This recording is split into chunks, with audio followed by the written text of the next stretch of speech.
Pakistan RI news के bureau chief जिला कसूर चौधरी मोहम्मद अकरम हनीफ फराई की रिपोर्ट के मुताबिक कसूर में डिप्टी कमिश्नर मोहम्मद अरशद भट्टी की जेर सदारत इंसदाद पोलियो मुहिम की इंतजामात का जायजा लेने के हवाले से इजलास हुआ। जिला में कौमी इंसदाद पोलियो मुहिम 26 फरवरी तक 1 मार्च 2024 तक मुनक्कद हो रही है। मुहिम के दौरान 5 साल से कम उम्र 7,51,828 बच्चों को पोलियो के कतरे पिलाए जाएंगे।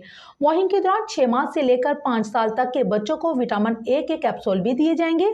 मुहिम की कामयाबी के लिए 2785 मोबाइल टीमें, 131 फिक्स टीमें, 74 ट्रांजिट टीमें तश्कील दी गई हैं। 126 यूसीएमओज और 578 एरियाज इंचार्ज तैनात किए गए हैं। पोलियो मुहिम की कामयाबी के लिए तमाम तर इकदाम को बुरोकार लाया जाए। किसी किस्म की सुस्ती को बर्दाश्त नहीं किया जाएगा।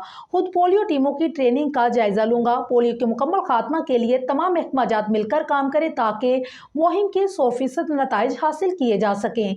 एजलास में असिस्टेंट कमिश्नर रजवानुल हक पुरी, महकमा health, WHO, education, social welfare, private school association समेत दीगर मुतल्लिका महकमों के अफसरान ने शिरकत की।